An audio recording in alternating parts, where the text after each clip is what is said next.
Hi, welcome to Big Guy Boards. I'm Scott. In this video I'm going to be talking about the ETC Unicorn. It's an amazing looking board. We're going to be stocking it soon. I'm just going to run through some of the characteristics of the board, what makes it so impressive. We're also going to get a walk through the board from Steve Hann, the shaper.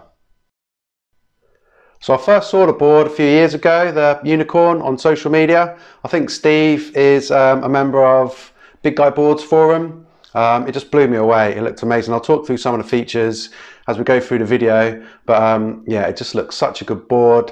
I know Steve ships it all over Australia. He gets really good reviews about it. It's a really popular board.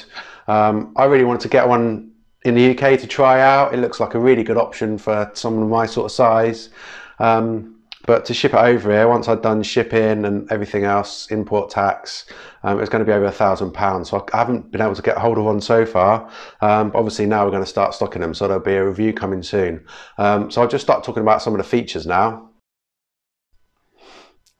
So one of the first really clever things that Steve does with this board is for such a short length, he gets in quite a lot of volume. So it starts at 5'10", that's just under 40 litres, and then it goes up to 6 foot. There's a couple of dimensions he does in the 6 foot model that goes up to about 44 litres, which is a really high volume for a 6 foot board, and that's really good. It's really helpful to have more volume in a shorter board. So generally, if you're trying to pack volume in a board, at some point you end up sacrificing in length, and sometimes, occasionally, depending on what you want from the board, that's not as good, because I think I've talked about this in other videos. You get more of a pendulum effect. The longer the board is, the harder it is to swing around. And obviously the extreme version of that is looking at a longboard and how hard that is to turn compared to, you know, a really short kind of grovel board. So that's a really good thing. One really good thing about his boards is the fact it's at such a high volume, he's managed to get in, you know, such a small length in the board. So that's really good. And often what happens in that situation is you squash a board down to that length, but you end up getting, the volume has to go in somewhere. So it's generally thicker or wider. So that's going to hinder the performance of the board. But another really clever thing that Steve Hann's done, which I think is similar to how Matt Barlow shapes his boards, is he's really hidden the volume well. And, you know, the way he's put the foil in the board and down to the rails are really kind of performance refined rails, which I always find really helps when you're trying to pack volume into a board. So that's one really good thing about the board. I'll talk about a few other things now. So Steve Hann is a bigger guy himself. He's a similar size to me, similar weight to me. I find that often really helps for shapers that are trying to you know, shape high volume boards. Again, referring to Matt Barlow, he's a similar kind of size as well. So he shapes boards for himself and produces some really good high volume boards because he's tried and tested them himself, and it makes a big difference. And Steve Hann's exactly the same. So he's really good. He's got a few other models as well where he packs in the volume and the boards actually work. Now I'm not saying exclusively you have to be a bigger, heavier shaper to be able to do that, but I think it definitely helps. And often the shapers that are good at shaping the high volume boards are the ones that are bigger guys themselves.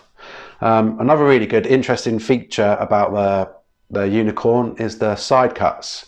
So, you know, it's quite a big noticeable feature of the board, and the thinking behind that, there's been quite a few boards with side cuts in the past. I think the initial thinking behind it was someone was looking at the shape of a snowboard and wanted their board to kind of perform in a similar way to that. So with this board, the idea behind the side cut is it kind of changes the water flow over the rail, and the little radius there gives you kind of tighter radius turns. So this is another thing that really helps the performance of the Unicorn. So as I've said, at a relatively short length, it still performs. It's got those you know, narrowed down rails, which are really good. The in cut really helps it perform as well. So overall, it's already shaping up to be a really high performance board. The next thing that really interested me about this board was the underside of the board. So if you look at the bottom of the board, there's chimed rails leading into a couple of quite deep kind of channel concaves.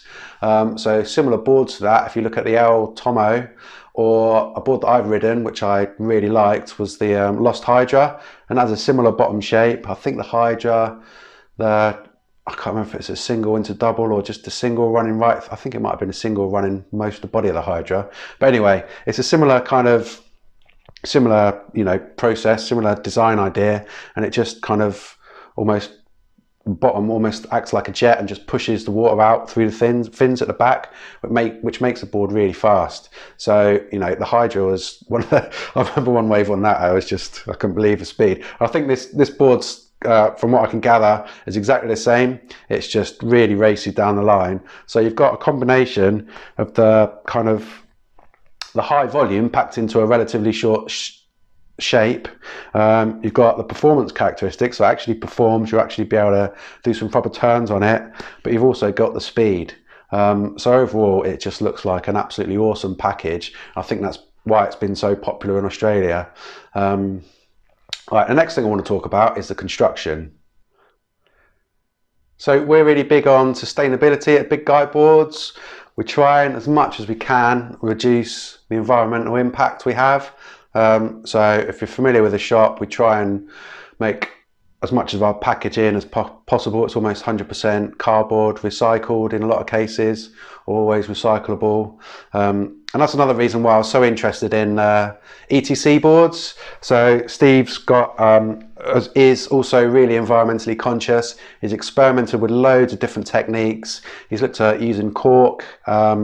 He's looked at non-resin coated boards. So just a timber coating on the outside.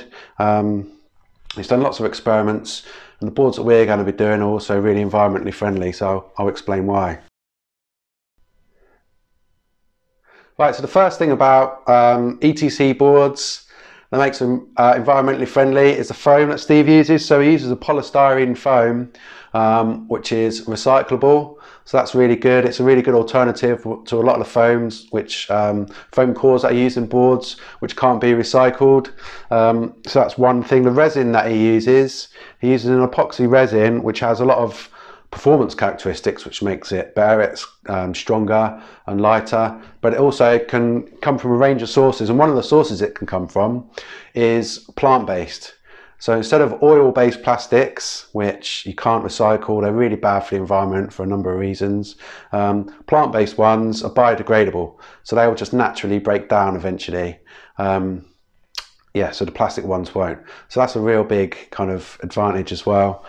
He's also using timber inlay on the decks, a timber laminate. So that makes the deck load stronger. Obviously using timber as a sustainable, it's an environmentally friendly material if it's sustainably sourced, but it makes the deck load stronger, which is going to give you less compression marks and heel marks, but it's also making the board overall a lot stronger as well, and so is the epoxy. The epoxy is stronger as well that he's using. So stronger boards are really good because they last longer, and that's good for us as consumers because we don't have to buy as many boards.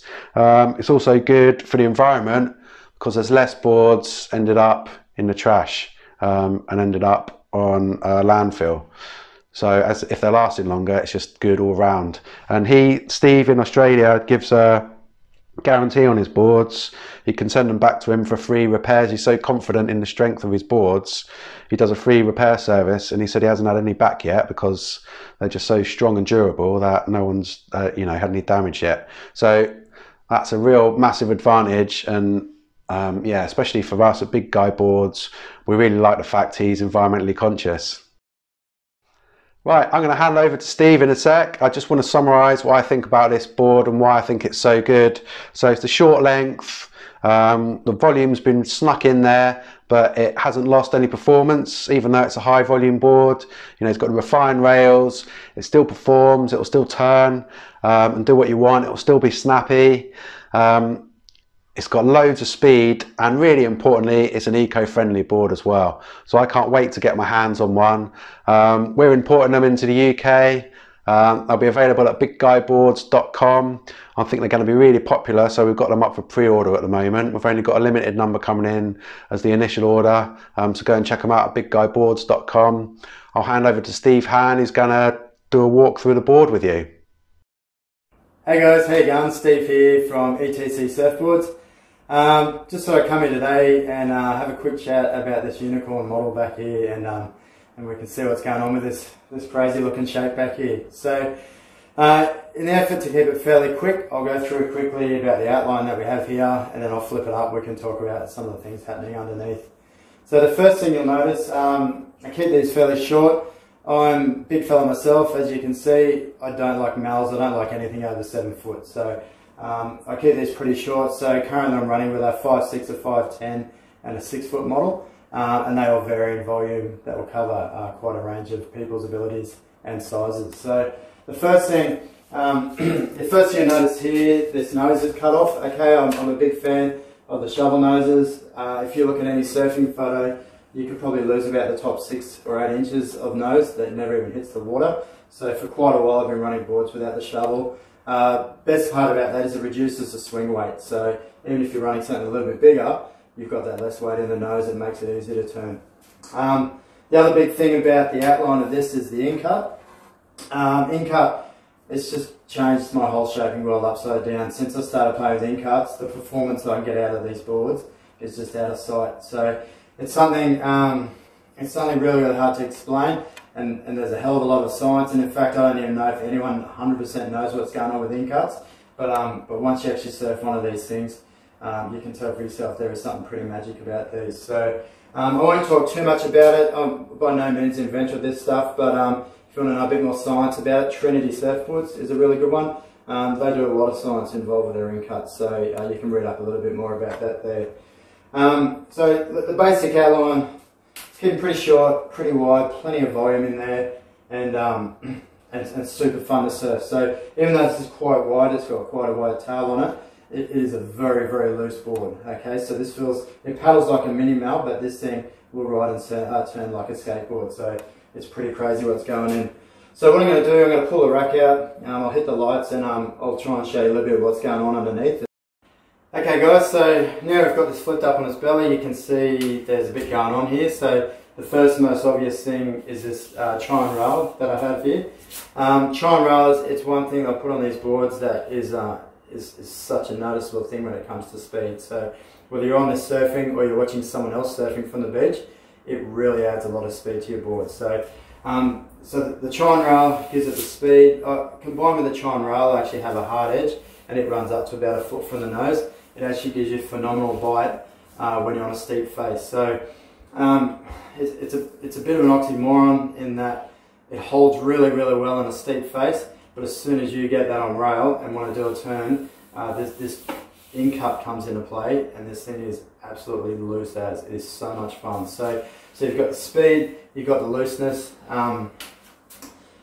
The best thing about that chine, I'll try and flip that over so you can see, I'm able to run a really high performance rail here, okay, and that's the biggest thing with making boards for bigger guys. I find if you buy a pop out and just get it blown up to say 50 litres to suit your weight, whatever, it's just going to have chunky boat rails on it, okay. They're really big, I don't like them at all. So the way I do it with this chine, I keep a high performance rail, and that will be the same on a 5 foot board up to a 9 foot board. Whatever I make, I always run that high performance rail. But the magic of that chine is I can hide that volume a couple of inches within the rail, and it's not going to affect your turning ability on those rails. So really, really good to sneak a lot of volume in without affecting any of the performance on that rail. Okay, the next couple of things, inside that chine, I have quite a large concave on the nose here. Really good, it scoops up the water, creates a lot of lift here.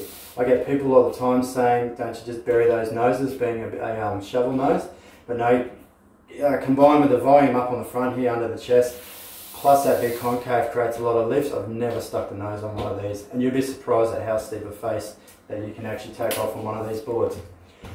Flowing back from that single, we've got a big double concave which runs back to the start of the fins, coincides with that chine running out. So it's going to funnel the water through and it spits it out back through the fins, okay? And then from about this point here, just in front of the fins, we run into a big V out of the tail. I'll turn that around, see if you can see that. A little bit hard, but there's quite a decent V there, which really assists on your rail-to-rail turning, especially with that wider tail there. So a little bit going on. The quad setup seems to be the best on this. I have done a few 5-fin setups, but the quad's absolutely amazing, and it just combines so well with that single double and out through the V on the tail. So that's pretty much the standard setup I go on here.